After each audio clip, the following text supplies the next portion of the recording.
Ingat, Geek Fam ketika mendapatkan 1 poin saja mereka bisa membabi buta dan seenaknya menghantam Bigetron. Tapi Bigetron, kalau mereka yang mendapatkan game yang pertama kali ini, mereka harus pastikan kemenangan 3-0. Karena kalau tidak, The Master of Reverse Sweep akan membantai mereka. So, mari kita menuju ke Land of Dawn dan Nebel Arena. Mana tepuk tangannya? Let's go ke the Lane of Dawn. Early pressure sih yang kali ini bakal berjalan dari sisi Geek Farm. Ini harus kita saksikan dan Ki perlu waspada akan hal tersebut. Moreno di sini bakal coba untuk menahan pergerakan agresif yang cukup berjalan dari sisi Geek Farm di tangan dari Baloy. Ki akan menjawab itu semua tentunya dengan adanya curse dari seorang Ki. Tapi itu bagus banget. Karena aku tadi juga sempat ingin membicarakan, Prof. Mereka punya Baloy dengan kajanya. Itu power banget di tangan Baloy. Tapi kalau mereka bermain lebih agresif dan kalau bisa bikin Baloy nggak bisa bermain dengan kekuatan kaja pick overnya. Itu akan sangat baik untuk para pasukan Bigetron. Oke, Bigetron seolah mencoba untuk mentancapkan gas semenjak early game karena lihat pressure yang diberikan Sorizo dan bahkan Super Ken. Ini kayaknya benar-benar berjalan dengan baik melihat Sorizo dengan Brave Smite. Berarti dia bakal memiliki durability yang cukup. Ditambah lagi dengan Festival of Blood. Jadi dia akan punya durability juga. Oke, tapi Ray tertangkap di depan sana. First blood akan coba di tangan dari seorang Ray. Di following up oleh seorang Sorizo termakan begitu saja first blood. Yang tidak diinginkan oleh tim Geek Farm. Karena ini akan menghambat seluruh level dan bahkan kondisi dari segi ganking nanti. Mau tidak mau Baloyski harus bermain dengan sosok Luke.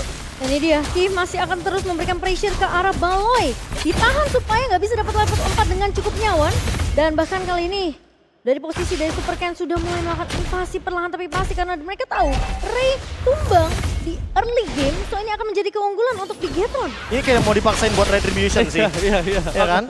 Aku baru pengen ngomong dipaksa buat Retribution. Ya karena Ray-nya masih stay di level yang ketiga. Dia nggak punya ultimate. Dia nggak punya energy eruption. Dia nggak punya Precious Wrath. Super Ken akan berjalan dengan mudahnya untuk menggapai turtle yang pertama. Dan itu akan menguntungkan karena Bigetron Alpha akan tergendong secara ekonomi. Sementara posisi Aboy memang tidak bisa terlalu agresif karena posisi Ki tidak berhenti bergerak bersama dengan Moreno. Kali ini memang Diversion dibuka untuk mencari informasi. Tapi at least Geek mereka berhasil untuk mendapatkan setidaknya poin yang mungkin bisa dibilang ditahan kali ini. Karena Bigetron mereka benar-benar melakukan pressure yang gak berhenti, Profesor KB. Ini turtle pertama aja bahkan gak dikasih contest loh. Jangankan pressure ke turtle yang pertama, lihat orange buff-nya juga diberikan pressure yang begitu luar biasa. Maksain Baloyski, ketika ada flicker dia harus gunakan terus-menerus. Untuk defensif. Untuk defensif, bukan untuk divine judgment ke depan.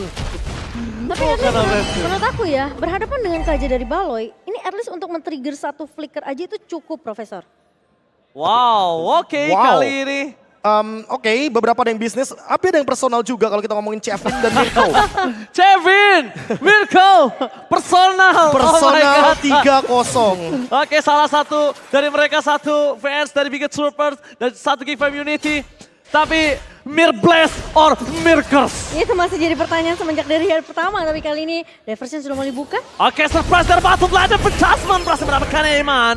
Poin kill yang sangat worth it ketika mereka dalam kondisi sedang tidak baik-baik saja. Karena Eman God Laner yang benar-benar tidak bisa dibiarkan untuk free seperti ini. Ya, tapi akhirnya ada flicker secara ofensif. Divine Judgment juga akhirnya digunakan oleh Baloyski.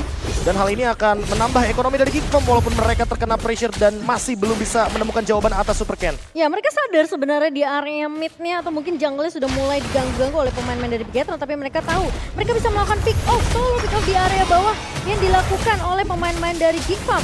So, posisi dari Eman ini harus lebih aware dengan bush yang akan dilewati oleh Eman. Karena diversion dari Aboy ini bisa muncul kapan saja. Oh, tapi diversion barusan tetap memberikan Eman farm yang cukup sepertinya.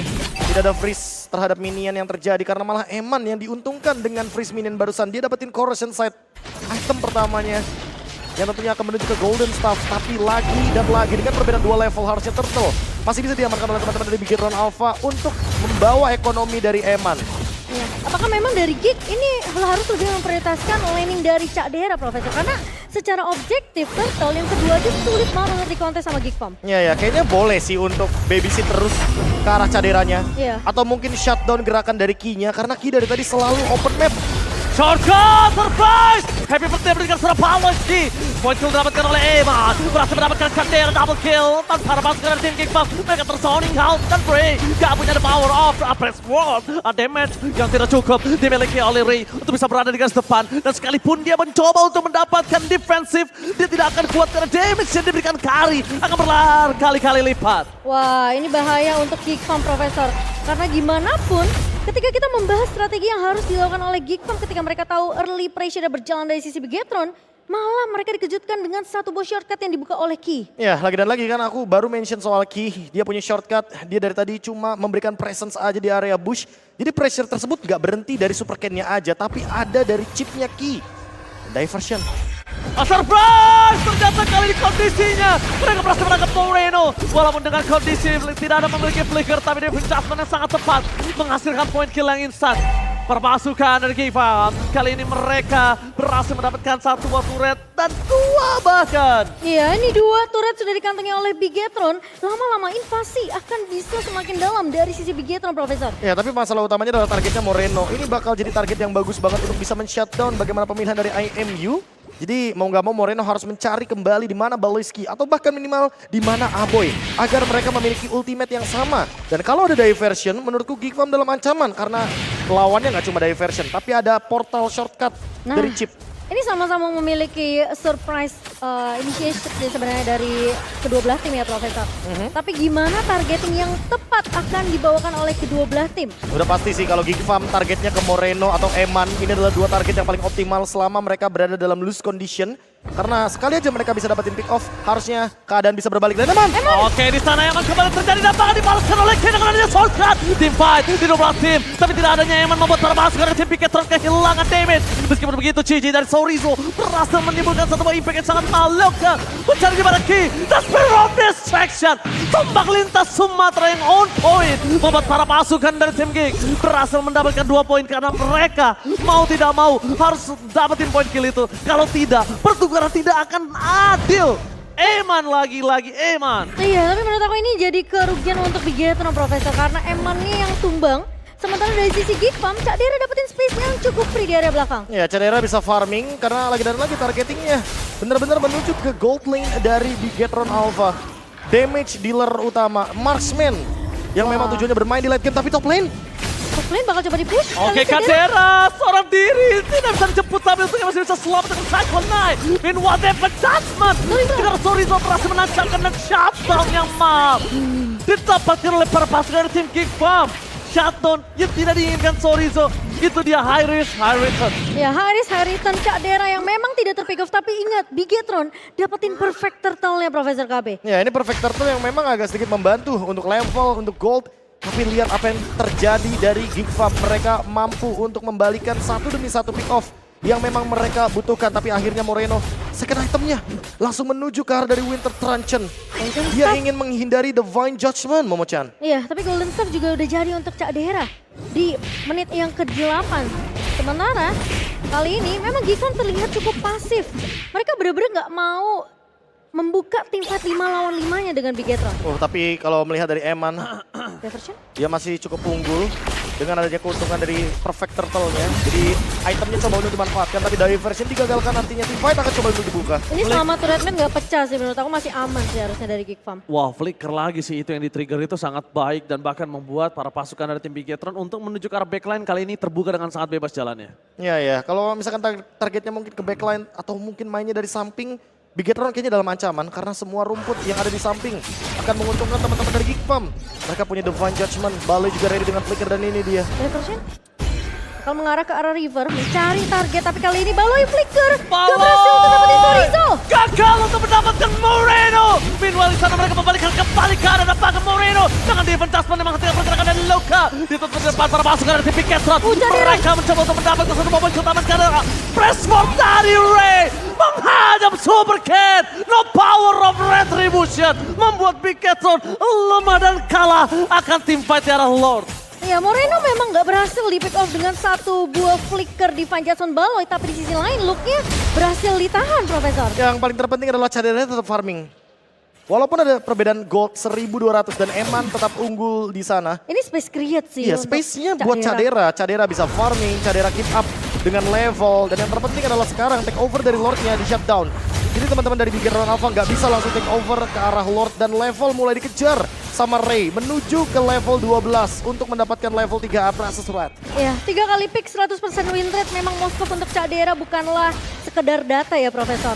Karena gimana pun positioning dari Cadera, space create dari pemain-pemain Geekfam. KYY di sini mencoba untuk melakukan backstep tapi Kakal untuk membuka shortcut back dan dilakukan power of retribution dan Kakal.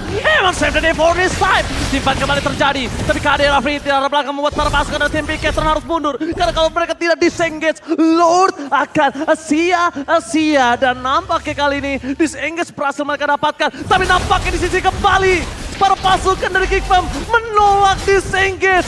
Mereka mau intensity fight yang tiada hentinya untuk membuat Bigetron tidak akan cukup nanti waktu untuk mengcover para pasukan dari tim Bigetron plus Lordnya. Wow, Eman save the day untuk Bigetron dan Lord. Memang masih Lord yang pertama harusnya. Defense playstyle yang dibawakan oleh Geekfam ini masih membuat mereka tidak mudah untuk bisa langsung di end game-nya. Karena gimana pun, Bigetron mereka cukup respect. Dengan positioning dari Cadera, sulit banget untuk menggapai Cadera secara instan ke belakang, Profesor. Ya, karena apalagi ada Kaja ya, jadi Divine Judgment akan menghentikan pergerakan tersebut. Dan sekarang... Oh my god, sekarang mereka kembali tiba, tidak ada lagi jalan untuk Apoy. Apoy terperangkap, shutdown pun terjadi, free dari seorang Cadera tidak terlalu mampu untuk membuat para pasukan Bigetron hilang. Super Ken jadi target utama tapi free hit dari Ken. Kali ini para pasukan dari Geekfam harus mundur. Mereka harus fokus lihat di arah bottom lane-nya. Jangan sampai mereka lupakan. Mereka walaupun ini Lord yang bukan enhance, tapi berkat Lord yang masih hidup sampai di 11-41, Super Minion masih berjalan untuk tim Bigetron. Dan sampai saat ini, Geekfam mereka harus menunggu Aboy untuk bisa bertahan di high ground-nya. Lihat, Divan kembali terjadi, membalaskan dengan defense dari seorang Moreno, membuat Paleski tertumbang. Untungnya ada Cadera. Kalau tidak ada Cadera, dia mungkin akan beda jauh dengan shortcut. Membuat para pasukan dari tim Geekfam berhasil mendapatkan Neman. Luka. Looking for triple kill from Luka. Tapi nampaknya para pasukan dari tim Geekfam kembali meratakan Bigetron Alpha. Lagi-lagi diversion dari Aboy, Profesor KB. Memang Luoyi ini adalah game changer dan mereka mencoba untuk melakukan fight back. Dengan adanya overextend team fight lagi-lagi, Bigetron Alpha terlalu overcommit ketika berhadapan dengan Geekfam, yang dimana Geekfam akan selalu mencari kesalahan tersebut. Overcommit melawan Geekfam sama dengan kalah dalam tim fight besar. Betul. Melawan tim sekelas Geekfam mereka benar-benar harus disiplin, respect, apalagi dari sisi Geek mereka membawa Loi yang dimana diversion bisa dibuka kapan aja. Ya, padahal kita udah dapetin informasi di belakang bahwa ada diversion. Dan di sini hampir semua ultimate sudah digunakan oleh Moreno, oleh Eman. Jadi kayaknya resource yang dimiliki nggak bakal cukup untuk bertahan hidup. Dan ternyata sampai dengan flickernya digunakan sekalipun Luke merespon dengan cepat. Langsung ada Thunderclap balasan juga. Iya, memang Ki udah memberikan informasi, oke, mereka buka diversion. Tapi masalahnya timing disengage dari Bigetron ini tidak tepat, Profesor. Agak sedikit terlambat karena kita tahu, Eman gak punya flicker, gak punya phantom step juga yang bisa ngebantu dia untuk escape. Mau nggak mau, Luke bisa mengejar dengan satu buah Thunderclap plus kita tahu damage dari Aboy ini juga udah mulai berasa di menit yang ke-13. Iya, untuk permainan front to back ini udah mulai oke sih dari Geekfam. Karena mereka juga unggul secara gold sekarang. Cadera juga akan bisa memegang alur pertandingan. Tinggal kita tunggu siapa yang akan melakukan setup terlebih dahulu. Apalagi Baloyski dia punya flicker Divine Judgment. Akan sangat mudah sekali untuk menangkap ke arah dari Super Ken ketika dia tidak punya immortality. Ya, checking boost akan dilakukan oleh Aboy tentunya. Dengan adanya informasi di mana story sudah mulai terlihat, tapi kali ini Bigetron mereka nggak mau ngasih kesempatan ke arah Geek meskipun satu momentum sempat dipegang oleh Geekfam. Ketertinggalan network 1,7k di early yang dipegang sama Bigetron sekarang udah dibalikin perlahan tapi pasti oleh Geekfam. Oke, tapi melihat setup Lord Dance kali ini. Kondisinya Ray berhasil mendapatkan keunggulan level atas Super Ken. Dan melihat kondisi tidak ada satupun yang terbuka positioning. Para pasukan dari tim Geekfam mereka belum melakukan rotasi dan juga Bigetron pun juga sama. Tapi surprise, KYY melakukan mendeteksi. Langsung ada menuju ke arah dalam Luka. Tapi nampaknya Moreno kali ini berhasil diselamatkan dan the power of Lord berhasil di tangan dari tim Bigetron. Di fight yang besar mereka harus disengage. Ini Geekfam, mereka nggak boleh following up apa yang dimiliki dari Geekfam. Para pasukan dari tim Geek mereka mencoba untuk mengejar Eman. Karena Eman satu target utama yang sangat mahal ditukarkan dengan apa yang didapatkan Bigetron. Wah, meskipun Lord berhasil secure lagi-lagi oleh Eman untuk yang kedua kalinya, tapi 4 pemain bahkan dari Geekfam Ini kita melihat bakal coba untuk mengejar ke area bawah. Lord bakal coba ditahan. Dan sekarang Bigetron yang berada di posisi terancam. Oke, Bigetron berasa di posisi yang terancam. Aboy sudah mulai datang dan ini dia The Power of Moskov dan juga Nathan. Lord tidak akan kuat dan tidak akan bertahan dengan lama. Ini bakal sulit banget untuk Bigetron. Meskipun mereka dapetin objektif yang dibutuhkan Profesor KB, tapi tim fight-nya selalu overextend dari Bigetron. Iya, mereka kayak yang harusnya udah ngerem, udah mundur. Mereka harusnya disengage. Mereka disengage tapi mereka nggak melakukan hal tersebut. Mereka malah dipanjangin lagi tim fight-nya dan alhasil Geek Farm akan sangat-sangat welcome dengan tim fight panjang tersebut karena mereka punya Aboy untuk melakukan teleportation ke belakang. Mereka bisa memotong bagaimana alur permainan dan juga jalur keluar dari Bigetron Alpha. Nggak ada escape route yang bisa dijalankan oleh teman-teman dari Bigetron Alpha juga. Nggak ada jalur pulang. Kecuali mungkin mereka main secara paksa. Hampir 6 item juga dari Cak Dera menyusul ketertinggalan tadi gold 1.200 yang sekarang hanya terpaut 700 saja. Iya. Eman akan menyelesaikan rose gold meteornya. Wind of Nature mungkin bisa jadi penyelamat tapi tidak dengan Thunderclap kedua dan ketiga dari Luke. Itu dia. Karena gimana pun Wind of Nature bisa menyelamatkan nyawanya hanya dalam waktu beberapa detik saja. Sama-sama udah punya Wind of Nature juga dari sisi Cak Dera. Dan Luke sekarang udah dapetin level 15 Dan yang terpenting adalah Ray dia punya Winter Truncheon jadi nggak bakal dengan mudah bisa di shutdown. Oke, ternyata Sorizo di sana bakal coba datang. Tapi pasukan dari tim Bigetron mereka terlambat untuk merespon. Kehilangan 3 player. Untung aja mereka masih jauh dari Lord, tapi ini kayaknya tidak akan bisa menyelamatkan mereka dari One Straight Push. Possible endgame?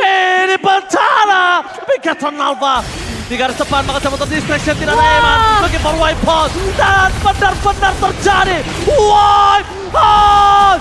The King Slayer berhasil mendapatkan game pertama dengan One Straight Push. wow, the two King Slayer Geek Farm bahkan tidak memberikan nafas di game yang pertama. Early pressure yang berjalan dari Bigetron tidak menjadi hal yang berkesan. Geek Farm permainan yang cukup sabar membuat mereka bisa mengembalikan keadaan dan positioning yang begitu baik dari Cak Dera. Membawa poin kemenangan di game yang pertama. Full hero dari Luke, the XP laner yang sekarang benar-benar banyak luas dan makin punya banyak opsi dengan adanya Masha Pick yang bisa langsung target ke belakang. Targeting yang mengerikan juga membuat Eman tershutdown. Permainan dari Bigetron Alpha yang terlalu overextend membuat mereka akan mengalami hari yang sulit karena mereka kehilangan di game yang pertama. Dan sepanjang MPL Playoff Season 13, kalau boleh berbicara, hampir semua tim yang memenangkan matchnya itu rata-rata menang di game yang pertama. Oke, Wah. tapi ya Profesor KB, lihat, aku nggak bilang ini kesalahan Bigetron, tapi ini adalah celah yang Bigetron kasih ke Geek Farm. Setuju. Apa? Early game mereka bagus banget. Bagus banget. Mereka tahu untuk menutup Paloyski dengan cara menutup seluruh power of pick over-nya. Menutup cari low-nya. Mereka berikan agresivitas di early. Ya. Tapi kenapa mereka redakan? Di saat mereka sudah untung, kenapa mereka redupkan? Ya itu dia permasalahannya. Ketika di bottom lane, mereka terlalu overextend, alhasil tiba-tiba teman-teman dari Geek Farm memanfaatkan dua team fight di dua tempat yang berbeda. Masalahnya gini, kalau mereka terlalu fokus untuk menjaga Eman supaya Eman bisa jadi menuju ke late game, mereka lupa. Mereka nggak boleh hanya menjaga, tapi mereka berikan waktu. Mereka coba shutdown mid lane-nya, Ya. Aboy-nya. Gimana caranya atau enggak sosok dari seorang Ki lebih responsif, lebih proaktif early game-nya. Ya, setuju. Tapi Karena aku, udah punya power yang kuat mereka. betul. Kayaknya pure miscom terlihat dari Ki yang dia jagain bush di belakang tadi di area bottom lane. Ya, Tapi tiba-tiba ternyata bush Look-nya tersebut iya nggak ada follow up-nya. Jadi kayak oke. Kayaknya ini bakal bener-bener jadi hari yang berat karena memang Luoy dari Aboy merupakan game changer tersebut. Gak perlu ngomongin soal respect band dulu karena menurut gue ya kalau ngomongin respect band juga banyak buat Aboy hero-nya. Ini Benar bisa sih. dibilang kenapa Suns membuat statement Aboy. Mid laner yang harus benar-benar diperhatikan. Sangat mengerikan. Dan itu dia, bukan tanpa alasan. Lihat, Moreno nggak dikasih gameplay sama sekali. Sedangkan Aboy dia nge-make play. Semua kekuatan yang dimiliki Aboy ketika Geek Farm sedang underperform atas early game pressure yang diberikan. Lihat, dia bisa make moment. Satu move ke arah bawah Eman membuat Bigetron Alpha hilang fokus. buyar. Wah, kalau ngomongin hilang Iya. fokus kayaknya Hilang fokus dulu bagaimana cara dari Bigetron Alpha yang awalnya unggul tapi harus kehilangan momentum dan mungkin akan ada kaitannya dengan player of the game. Yes, player of the game jatuh kepada Luke. Look, targeting yang begitu on point dari sang XP laner. Di sisi Geek Farm membuat pemain-pemain lini belakang dari Bigetron ini nggak nyaman, Profesor KB. Ya, pondasi untuk damage dealernya jadi nggak bisa secara maksimal untuk dimanfaatkan. Dan memang tipikal hero kayak Masya ini kan tipikal hero yang bisa misahin team fight di dua tempat yang berbeda. Apalagi dia bawain Master Assassin. Gak heran targetnya menuju ke Moreno, beberapa kali juga mungkin targetnya menuju ke arah dari Eman. Bahkan sampai Eman harus build ke arah Wind of Nature. Tadi Winter Truncheon di item yang kedua juga kayaknya nggak sempat untuk menyelamatkan Moreno. Jadi kita bisa simpulkan bahwa memang the losing team, Bigetron Alpha, tidak menemukan jawaban atas Luke dengan pick terhadap Masya-nya. Walaupun mungkin early game-nya pressure tetap ada karena memang early game Masya belum bisa ngapa-ngapain. Dia belum bisa berbuat banyak, dia nggak punya Thunderclap, dia nggak bisa untuk hadir dalam tim fight besar. Tapi ketika berada di dalam ganking, peran dia sangat-sangat krusial. Sekali Thunderclap, follow up dari Divine Judgment-nya Baliski pasti bakal ada yang bisa mengeksekusinya. Makanya nggak heran dari tadi Baliski tuh nggak ragu untuk buang Flicker, Divine Judgment. Dia pasti bakal keluarin ultimate-nya dengan tujuan satu. Yang penting Luke-nya dapetin kill. Karena selama Luke-nya dapetin kill, otomatis teman-teman dari Bigetron Alpha ya nggak bakal punya gold yang sepadan. Tapi ya, rumput pojok itu ya untuk di sisi side lane, itu benar-benar jadi rumput yang berbahaya. Makanya aku bilang, kalau misalkan di MPL Philippines itu Bush RSG Philippines. Rumput aras Tapi dia. kalau di MPL ID itu Bush Geek Farm. Iya benar. Iya, Karena sebenarnya Reki tuh udah bagus ngebuka visionnya tuh di rumput yang sebelah kiri. benar. Karena biasanya Loi kan senang banget untuk melakukan diversion ke arah situ. Tapi Benar, siapa yang benar. menyangka diversionnya malah ke arah sebaliknya. Nah, itu Bush dia. yang jarang sebenarnya untuk di diversion. Dan ini juga merupakan sebuah miscalculate kayaknya. Di mana Super Ken dan Moreno Terpisah yang ya? niatnya ingin membantu ke arah Eman, tapi dia masuk ke dalam portal dari Chip. Jadi lagi dan lagi portal dari Chip seolah membuat malapetaka sendiri bagi teman-teman dari Bigetron Alpha dan team fight-nya. Lihat ketika 5-man move. Karena memang teman-teman dari Geek Farm lebih ready. Mereka bersama dengan Diversion. Mereka bersama dengan Divine Judgment. Kaja yang begitu optimal di game pertama. Bisa memaksimalkan bagaimana Luke. Ini dia, XP Laner yang menjadi pondasi utama juga dari Geek Farm. Iya. Ini meskipun terlihat gamenya menuju ke arah hampir 17 menit. Tapi yang aku perlu mention dari Geek Farm adalah one for all for one. Ya, Ketika mereka selalu ngebuka diversion, mereka jelas kelihatan strateginya targeting siapa yang bakal ditumbangkan terlebih dahulu. Ya makanya kan tadi untungnya ya lebih tepatnya Momo-chan Aha. itu Luoyi-nya tuh bener-bener teleportation di rumput yang krusial dan follow up-nya pas. Untung banget follow up-nya pas. Dan namanya Karena kalau enggak itu bakal jadi satu game changer lagi buat Iya. Bigetron Alpha. Karena kalau dari yang aku lihat Geek Farm memang berhasil di momen tersebut. Karena itu karakter mereka. betul. Karena itu Geek Farm. Mereka akan selalu bermain dengan resiko-resiko tinggi Resiko sejak regular tinggi. season. Betul. High risk high return. Itu dia. Ketika mereka berhasil untuk menjalankan strategi yang sudah mereka rundingkan dan dapat hasilnya, ini malah kelihatan snowballing efeknya berpindah ke arah Geek Farm. Iya. Apalagi posisi dari Cak Dera ya yang senang banget sebenarnya untuk tiba di area jungle-nya. Jadi caderannya tuh benar-benar ditugaskan hanya untuk clear wave aja, urusin Iya. Lord.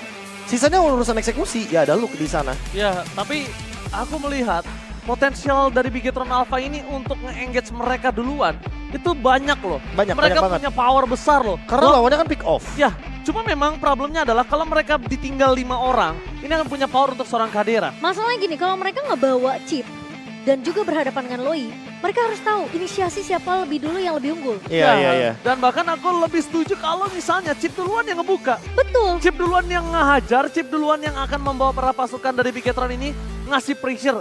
Ya, Mungkin itu mungkin nanti ya. akan membuat Baleski bingung sih Divine Iya. Judgment-nya ke siapa. Jadi mungkin ini ada power di mana kalau nanti pressure yang diberikan oleh KYE adalah dia ngebuat short skill dari spell-spellnya Geek Farm keluar, Ya. at least jungle dari Geek Farm